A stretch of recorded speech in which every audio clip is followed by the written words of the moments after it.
আসসালামু আলাইকুম রহমতুল্লাহ। আজকে একটি গুরুত্বপূর্ণ বিষয় নিয়ে আমরা আলোচনা করব। সেটা আপনার বা আপনার নিকটস্থ কারোর উপকার হতে পারে।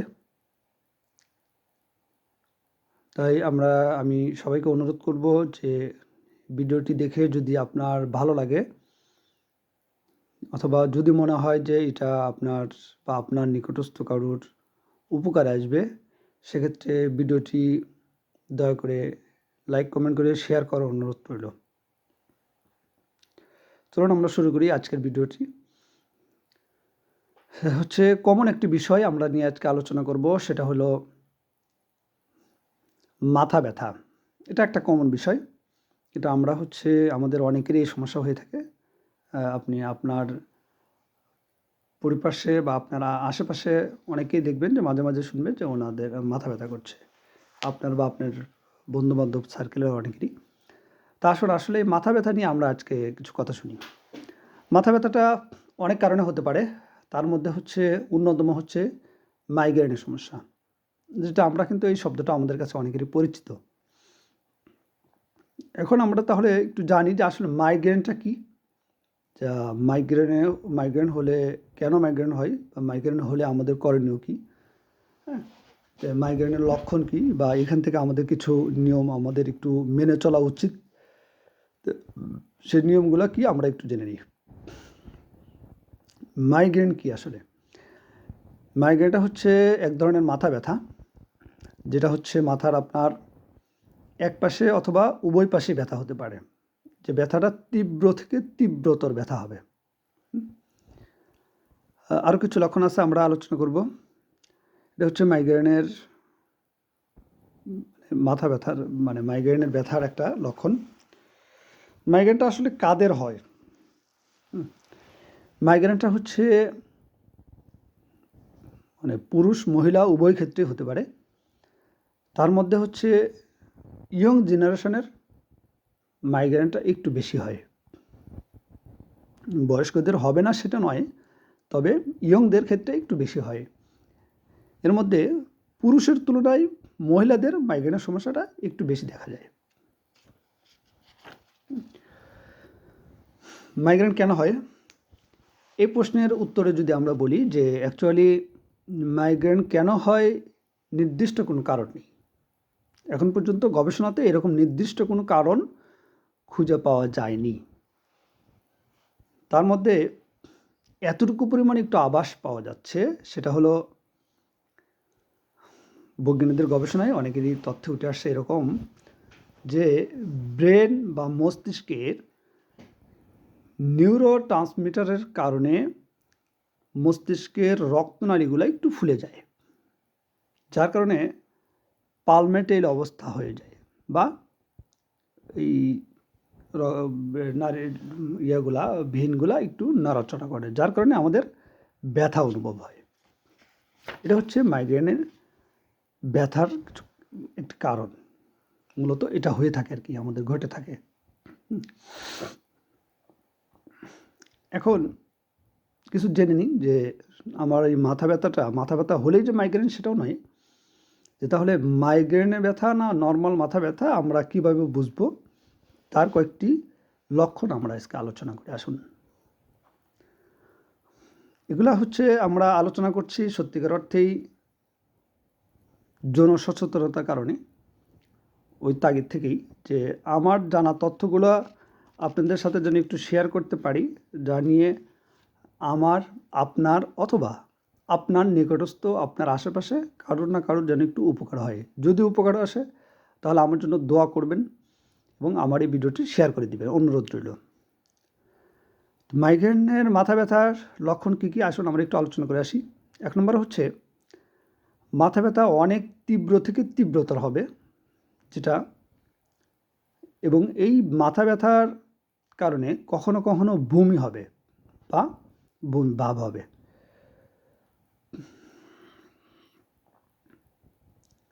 এবং মাথা ব্যথাটা নর্মালি এক পাশে হবে অথবা দুই পাশে, উভয় পাশে হতে পারে। এক পাশে একটু বেশি হয়, হ্যাঁ। কখনো কখনো কেউ কেউ এই মাইগ্রেনে ব্যথার কারণে বলে যে হচ্ছে আমরা চোখে যে সরষের ফুল দেখছি, মানে এরকম একটা কিছু, এক ধরনের একটা কিছু চোখের সামনে ভাসে। তারপরে রোগীর কিছু কমপ্লেন আসে এরকম ভাষা, যে আমার মাথার মধ্যে টন টন করে, মনে হচ্ছে কেউ একজন মাথায় হাতুড়ি মারছে বা হাতুড়ি দিয়ে বাইরাচ্ছে, এরকম। এটা মাইগ্রেনের লক্ষণ। আবার কখনো কখনো হচ্ছে দুপাশে মাথা ব্যথা হতে পারে। এই মাইগ্রেনের ব্যথার কারণে এক একটা রুগীর এক এক ধরনের সিমটম আসে। কেউ কেউ হচ্ছে এরকম যে হচ্ছে মাইগ্রেন যদি থাকে তার, বা মাইগ্রেনের সমস্যা হলে সে কেউ কেউ এসে শব্দ সহ্য করতে পারে না, তারপর হচ্ছে সে আলো সহ্য করতে পারে না। তাহলে সে কী করে, সাধারণত অনেকেই হচ্ছে ঘরের জানালা দরজা লাইট টাইট নিভে দিয়ে ঘর বন্ধ করে দিয়ে নীরবে অন্ধকারের মধ্যে একা একা থাকতে পছন্দ করে, ঠিক আছে। তারপরে হচ্ছে কেউ ওই যে বললাম শব্দ শুনতে পারে না, কেউ হচ্ছে সেন্ট নিতে পারে না, বডি স্প্রে বা হচ্ছে কোনো সেন্ট ব্যবহার করবে, কেউ এই সেন্টটা নিতে পারে না, মানে সেন্ট লাগলেই তার মাথা ব্যথা শুরু হয়ে যায়। এটাও মাইগ্রেনের লক্ষণ। তাহলে হচ্ছে মাইগ্রেনের হচ্ছে চিকিৎসা কী? মাইগ্রেন এটা হচ্ছে একটা নিরাময়যোগ্য রোগ, যেটা চিকিৎসায় সম্পূর্ণভাবে ভালো হওয়া সম্ভব। এটা সাধারণত নিউরোলজিস্টরা এই চিকিৎসা দিয়ে থাকেন। মাইগ্রেনের চিকিৎসা সাধারণত হচ্ছে দুভাবে হতে পারে। একটা হচ্ছে একিউট ট্রিটমেন্ট, একটা প্রিভেনশন ট্রিটমেন্ট। এখন একিউট ট্রিটমেন্টটা কি, মানে তাৎক্ষণিক ট্রিটমেন্ট যেটা, সেটা সেক্ষেত্রে হচ্ছে আমরা কী করে থাকি, সাধারণত হচ্ছে একটু মাথা ব্যথা, আমরা এসে বললাম যে হচ্ছে যে স্যার আমার একটু মাথা ব্যথা হচ্ছে বা এরকম মাঝে মাঝে হয়ে থাকে, সেক্ষেত্রে আমরা একিউট ট্রিটমেন্টে যদি আমরা যাই তাহলে আমরা কী দিয়ে থাকি, সাধারণত নর্মালি প্যারাসিটামল দিয়ে থাকি, অথবা ক্যাফিনযুক্ত প্যারাসিটামল, যেটা হচ্ছে আমাদের Napa extra, S plus, Renova plus, বিভিন্ন কোম্পানি বিভিন্ন নামে বাজারে পাওয়া যায়, এটা আমরা দিয়ে থাকি। কারোর তীব্র মাথা ব্যথার ক্ষেত্রে আমরা মানে পেন কিলার বা ব্যথানাশক ওষুধ ব্যবহার করে থাকি তীব্রতা কমানোর জন্য। এখন প্রিভেনশন ট্রিটমেন্টে আসি। এটা সাধারণত আমাদের একিউট ট্রিটমেন্টে এটাই আসে। এখন প্রিভেনশন ট্রিটমেন্টটা কি, প্রিভেনশন ট্রিটমেন্টটা হচ্ছে যেটা একটা একদম যাতে ভালো হয়ে যায়, এই ক্ষেত্রে আমরা প্রিভেনশন ট্রিটমেন্টটা দিয়ে থাকি। অ্যান্ড প্রিভেনশন ট্রিটমেন্টে আমরা সাধারণত হচ্ছে এই যে কিছু মেডিসিন আমাদের খেতে হয় বা কিছু মেডিসিন ইনটেক করতে হয়, সেটা হলো সেটার ডিউরেশনটা এরকম 2 থেকে 4 মাস পর্যন্ত হতে পারে, 2 মাস 3 মাস 4 মাস এরকম এক একজনের রোগী অনুযায়ী কারো ক্ষেত্রে এটা দেওয়া যেতে পারে আর কি। এই 2 মাস 4 মাস ওষুধ খেলে যে একদম ভালো হয়ে যায় এমন নয়, কারো ক্ষেত্রে ভালো হয়ে যায়, কারো ক্ষেত্রে এটা আবার রিকারেন্ট অ্যাটাক করে, অর্থাৎ 2 মাস 3 মাস 4 মাস আমরা ওষুধ খাওয়ার পরে আবার এটা ওষুধ খাওয়া বাদ দিলাম, কিছুদিন ভালো থাকলাম, আবার এটা শুরু হয়ে যায়, রিকারেন্ট অ্যাটাক হয়। সেক্ষেত্রে সে কী করবে, সেক্ষেত্রে একইভাবে সেটা আবার হলে তখন সে ওই নিয়মেই হচ্ছে আবার ওষুধ খাবে, 2 মাস 3 মাস আবার খাবে, খাওয়ার পরে আবার বাদ দিবে, তারপরে যদি আবার ব্যথা হয় সে আবার খাবে, এরকমভাবে 3-4টা সার্কেল বা 3-4টা ডোজ যদি কমপ্লিট করে তাহলে আমরা আশা করতে পারি সেক্ষেত্রে এই মাইগ্রেনের সমস্যাটা নিরাময় হয়ে যাবে, বা মাইগ্রেনের এই ব্যথা থেকে, তীব্র ব্যথা থেকে সে মুক্তি পাবে, এটা আমরা আশা করে থাকি। এখন এইটার আবার একটু ধরন হলো, যদি 35 বা 40-এর নিচে যাদের হয়, ইয়ং জেনারেশনের, সেক্ষেত্রে এরকম এটা কখনো কখনো এটা একিউট ট্রিটমেন্টে ভালো হয়ে যায়। যদি হচ্ছে 35 বা 40-এর পরে যে হবে না সেটা না, হতে পারে, তবে 40-এর পরে যাদের হয় সেক্ষেত্রে তাদের একিউট ট্রিটমেন্টের পাশাপাশি প্রিভেনশন ট্রিটমেন্টটাও দিতে হবে। প্রিভেনশন ট্রিটমেন্ট দেওয়ার পরে সে আশা করা যায় আমরা সেটা ভালো করতে পারবো, অর্থাৎ 3 থেকে 4 মাস তাকে ওষুধ খাওয়া লাগতে পারে। কারণ মাইগ্রেন যাদের হয় তাদের হচ্ছে কিছু নিয়ম মেনে চলতে হবে। এই নিয়মগুলা আমরা কী নিয়মগুলো আমরা ফলো করতে পারি মাইগ্রেনের সমস্যা যাদের আছে তাদের? প্রথমত হচ্ছে যে একটা কথা আছে না, অ্যালার্জি মতো, যে হচ্ছে যার যেটা খেলে অ্যালার্জি হয় সেখান থেকে বাঁচতে হবে। তো একইভাবে মাইগ্রেনের সমস্যা, মানে মাইগ্রেনের ব্যথার জন্য ওই যে যাদের কেউ হচ্ছে শব্দ সহ্য করতে পারছেন না, কেউ হচ্ছে কোনো ঘ্রাণ নিতে পারছেন না, কোলাহল কেউ নিতে পারছেন না, সেক্ষেত্রে তাদের আমরা বলব যে আপনারা ওই শব্দ থেকে তাকে বেঁচে থাকতে হবে। যতটা সম্ভব সে একটু নিরিবিল পরিবেশে অবস্থান করবে।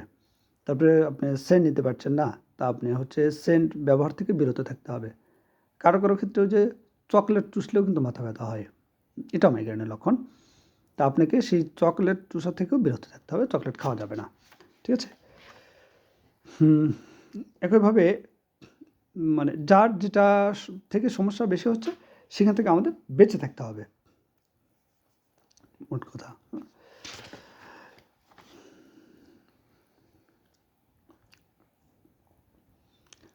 আচ্ছা, এখানে আরেকটি কথা আমার আসে। আমি আসলে কিছু রুগী কমপ্লেনগুলো একটু মানে নোট ডাউন করে রাখছিলাম, সেটা নিয়ে আপনাদের আলোচনা আসছি আর কি। তো আরেকটি মাঝে একটা কোশ্চেন আসে, কেউ বলে থাকে আর কি যে আমার ঠান্ডা খেলে মাথা ব্যথা হয়, বা আমার স্যার আমি আমার মাইগ্রেনের সমস্যা, আমি ওষুধগুলো খাই, কিন্তু ঠান্ডা খেলে আমার এই মাইগ্রেনের সমস্যাটা বাড়ে। এটা অনেকেই বলে থাকে। আসলে ব্যাপারটা এমন নয়। আর এই ব্যাপারটা এরকম, যাদের মাইগ্রেনের সমস্যা আছে তাদের মধ্যে অনেকেরই আবার সাইনোসাইটিস সমস্যা হয়। এই সাইনোসাইটিসের সমস্যা যাদের আছে সেক্ষেত্রে তাদের এই ঠান্ডা পানি খাইলে তাদের মাথা ব্যথা হবে, এটা স্বাভাবিক, এটা একটা কমন। সেক্ষেত্রে মনে রাখতে হবে যে ঠান্ডা খাইলে মাইগ্রেনের সমস্যা বাড়ে সেটা না, এটা ভুল তথ্য। যাদের মাইগ্রেনের পাশাপাশি সাইনোসাইটিসের সমস্যা আছে তাদের ক্ষেত্রে ঠান্ডা খাইলে মাথা ব্যথা বাড়তে পারে, সেজন্য তাকে ঠান্ডা পানি পান করা থেকে বা ফ্রিজ আপ কোনো কিছু থেকে বিরত থাকতে হবে। সর্বোপরি কথা, আপনার যেটাতে সমস্যা হচ্ছে খাদ্য অভ্যাস নিয়ে, লাইফস্টাইলটাকে আমরা চেঞ্জ করি, আমাদের সুইটেবল লাইফস্টাইল আমরা একটু ফলো করে চলব। আর এরপরেও যে সমস্যাগুলো আছে সেই সমস্যার সমাধানের জন্য আপনি নিকটস্থ একজন ভালো ডাক্তার বা ফিজিশিয়ানকে আপনি দেখান, তার সাথে খোলামেলা পরামর্শ করুন, যাদের সাথে আপনি একান্তই আপনার সমস্যাগুলো মন খুলে বলতে পারেন। মন দিয়ে যারা শুনে তাদের কাছে আপনি বসুন, তাদের সাথে কথা বলুন, তাদেরকে আপনার সমস্যাগুলো জানান। আশা করা যায় সে একটি সুপরামর্শ দিয়ে আপনার সুন্দর জীবনযাপনের একটা পন্থা সে বলে দিবে।